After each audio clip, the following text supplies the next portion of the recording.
నా ప్రేమ నీకోసమే 53rd chapter.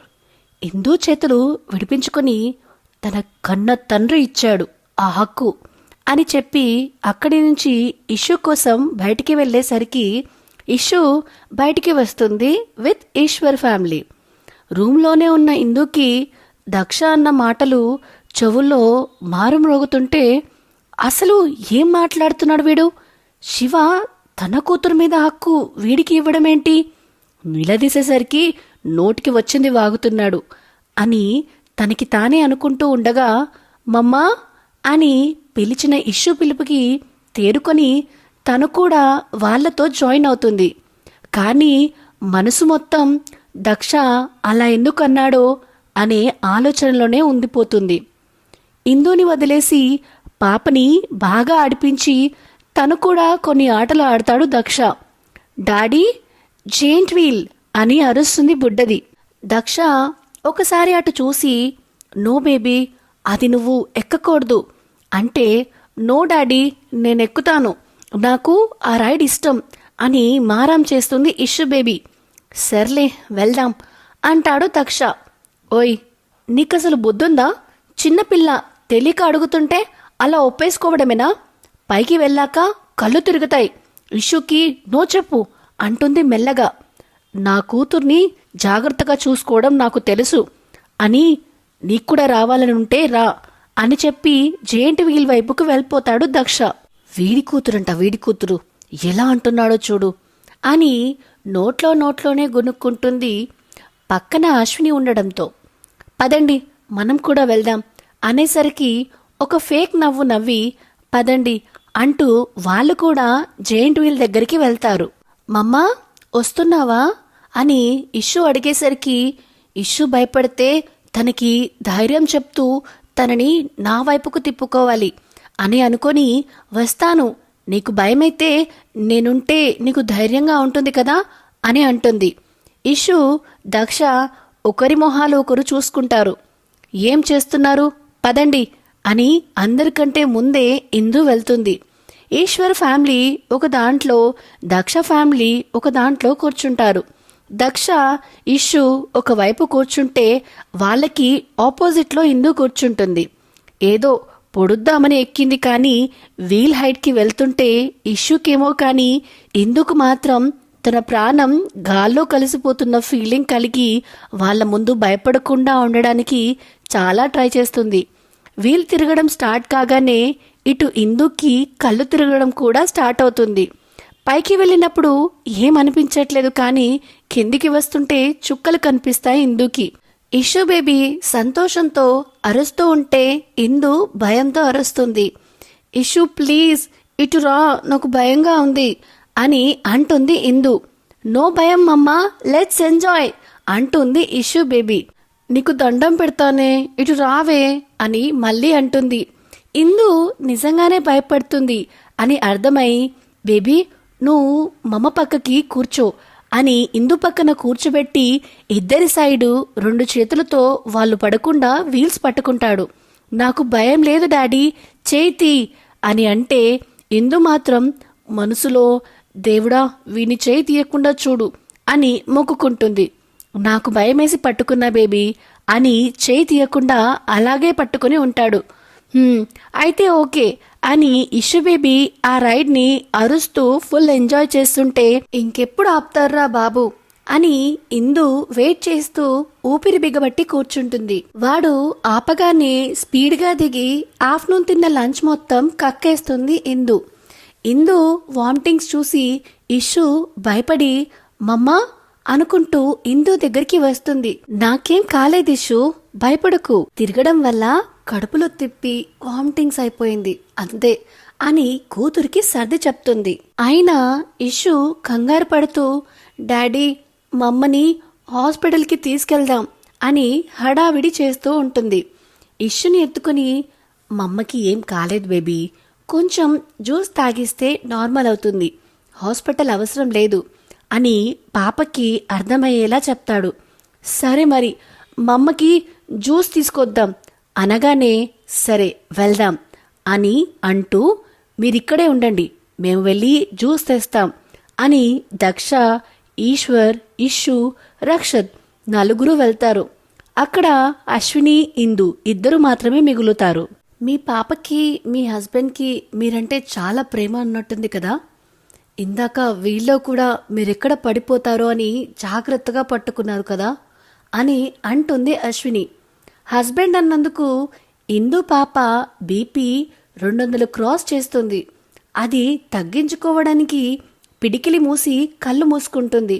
అది చూసిన అశ్విని హెల్త్ సరిగ్గా లేకపోవడం వల్ల అలా ఉంది అనుకుంటూ ఉంటుంది. పాపకి ఒక ఐస్ క్రీమ్ కొనిచ్చి ఇందుకి జ్యూస్ తీసుకుని ఇందు వాళ్ళ దగ్గరికి వస్తాడు దక్ష. జ్యూస్ ఇందుకి ఇస్తుంటే తీసుకోకుండా దక్ష వైపు కోపంగా చూసి అక్కడి నుంచి వెళ్ళిపోతుంది ఇందు. తనకి హెల్త్ పాడైనట్టుంది అని అశ్విని అనగానే ఓకే మరి మేము బయలుదేరుతాము అని వాళ్ళకి బాయ్ చెప్పి అక్కడి నుంచి ఇందు ఉన్న దగ్గరికి వస్తారు. వీళ్ళు వెళ్లేసరికి ఇందు ఒంటరిగా ఒక బెంచ్ మీద కూర్చుని కళ్ళు మూసుకుని ఉంటుంది. ఇష్యుని దింపి జ్యూస్ తన చేతికిచ్చి మమ్మకి తాగించమని మెల్లగా చెప్తాడు దక్ష. ఓకే అని అంతే మెల్లగా ఇందు పక్కన కూర్చుని మమ్మా అని ఇందు చేయి పట్టి ముద్దుగా పిలుస్తుంది. ఇష్యు పిలుపుకి తేరుకొని ఇష్యుని చూసి దక్ష కోసం పక్కకి చూస్తుంది. కానీ దక్ష అక్కడ ఉండడు. మమ్మా ఏం చూస్తున్నావు, ముందు జ్యూస్ తాగు అని ఇందు నోటి ముందు పెట్టడంతో పాపని బాధ పెట్టడం ఇష్టం లేక తాగుతుంది. నువ్వు బాగున్నావా అమ్మా, లేకపోతే హాస్పిటల్కి పోదామా అని ఇష్యు అనేసరికి ఇష్యుని ఒళ్ళో కూర్చోపెట్టుకుని మమ్మకి ఏం కాలేదు, కంగారు పడ్డావా అని అడుగుతుంది ఇందు.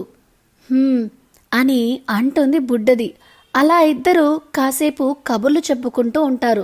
ఇందు డిస్టర్బ్ అయిందని అనిపించి వాళ్ళిద్దరికి కొంచెం స్పేస్ ఇచ్చి వాళ్ళకి దూరంలో ఉంటాడు దక్షబాబు. కానీ అతని మనసులో ఏవేవో ఆలోచనలు. ఎందుకో కానీ ఒక్కసారిగా అతని మనసులో శూన్యంగా అనిపిస్తుంది. అలా ఎంతసేపు ఉన్నాడో తెలియదు.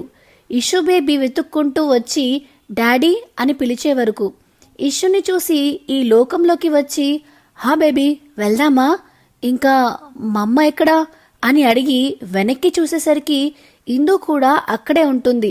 ఇద్దరూ డిస్టర్బ్గానే ఉన్నారు. మరి డిన్నర్ అనగానే తినేసి వెళ్దాం అంటాడు దక్ష. మీరు తినేసి రండి ఇష్యూ, నేను ఇప్పుడే జ్యూస్ తాగాను కదా, ఆకలి అనిపించట్లేదు అని అంటే ఓకే మమ్మ అని దక్షతో తినడానికి వెళ్తుంది. దక్ష కూడా ఆకలి లేదని చెప్పి పాపతో కబుర్లు చెప్తూ తను కడుపు నింపేస్తాడు. ఇక వెళ్దామా అనగానే ఇష్యుని ఎత్తుకుని ఇందు దగ్గరికి వెళ్తాడు. వచ్చిన వాళ్ళని చూసి లేచి నిలబడుతుంది ఇందు. ఇక వెళ్దామా మనం ఇష్యూ అని అంటుంది. మళ్ళీ డల్ అయిపోయి దక్ష వైపు చూస్తుంది. దక్ష పాప మొహాన్ని చూసి నేను డ్రాప్ చేస్తాను బేబీ అంటాడు. అవసరం లేదు, క్యాబ్ బుక్ చేసుకుంటాం అని ఫోన్ తీస్తూ ఉండగానే పాపతో ఈ టైంలో క్యాబ్ అంత సేఫ్ కాదు అని తక్కువ గొంతుతో అన్న ఆ బేస్కి భయపడి నిజమే, నా కోసం కాకపోయినా పాప సేఫ్టీ కోసమైనా ఇతనితో వెళ్ళడం బెటర్ అనుకుని ఫోన్ లోపల పెట్టుకుంటుంది. అది చూసి దక్ష ఇష్యుని ఎత్తుకుని పార్కింగ్ ప్లేస్ వైపుకు వెళ్తుంటే వెనకాలే ఫాలో అవుతుంది ఇందు బేబీ. దక్ష డ్రైవింగ్ సీట్లో, ఇష్యు బేబీ దక్ష పక్క సీట్లో కూర్చుంటే ఇందు వెనకాల కూర్చుంటుంది. దక్ష కార్ స్టార్ట్ చేసి కొంత దూరం వెళ్లే వరకు ఇష్యు బేబీ కబుర్లు చెప్తూ అలాగే నిద్రలోకి జారుకుంటుంది. వెనకాల ఇందు కూడా ఇష్యు పడుకున్న కాసేపటికి తను కూడా సీటుకు వాలి నిద్రపోతుంది ప్రశాంతంగా. తను తన కూతురు ఇద్దరూ సేఫ్గా ఉన్నారని మనసు నమ్మినందుకు ఏమో. కారు ఇందు ఇంటి ముందుకు ఆపగానే మెలకువ వచ్చిన ఇందు ఇల్లు రావడం గమనించి పాపని తీసుకోవడానికి దిగి ముందు డోర్ ఓపెన్ చేస్తుంది. పాపని ఎత్తుకోబోతుంటే 1 minute అని ఇష్యు బేబీ నుదుటిన ముద్దు పెట్టి గుడ్ నైట్ అని చెప్పి ఇందు వైపు చూస్తాడు. ఇందు ఎలాంటి భావం లేకుండా ఇష్యుని తీసుకుని లోపలికి వెళ్తుంది. విష్ణుగారు అదంతా చూస్తూ ఉంటారు బయటే.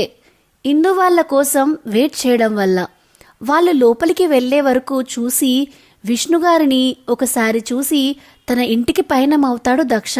నిజం చెప్పాలంటే ఆ రోజున్నంత సంతోషంగా ఈ మధ్యకాలంలో ఎప్పుడూ లేడనే చెప్పాలి. కానీ ఇందు డిస్టర్బ్ అవ్వడం వల్ల తను కూడా లాస్ట్ మినిట్లో డిస్టర్బ్ అయ్యి మళ్ళీ మూడ్ ఆఫ్ అయ్యాడు. లోపలికి వెళ్ళిన ఇందు ఇష్యుని బెడ్ మీద పడుకోబెట్టి ఆ రోజు జరిగినవన్నీ కళ్ళ ముందు కనిపిస్తూ ఉంటే ఫోన్లో శివ ఫోటోలు ఓపెన్ చేసి చూస్తూ, మీరు ఉండాల్సిన ప్లేస్లో ఎవరెవరో వస్తున్నారు, ఎవరినో డాడీ అని ఇష్యూ పిలుస్తుంటే భరించలేకపోతున్నా శివ అని ఏడుస్తూ ఎప్పటికో నిద్రలోకి జారుకుంటుంది ఇందు. సో ఇదేనండి నా ప్రేమ నీకోసమే 53rd చాప్టర్. వీళ్ళిద్దరూ కనీసం ఈసారైనా కలుస్తారంటారా? ఇలాంటి అప్డేట్స్ అన్నీ మీరు తెలుసుకోవాలంటే ముందుగా మన channel the navel whisperer with విన్యాని సబ్స్క్రైబ్ చేసుకోండి. అన్నిటికంటే ముందు ఈ వీడియో కనుక మీకు నచ్చినట్టయితే please like, share and comment చేయడం మాత్రం మరవకండి.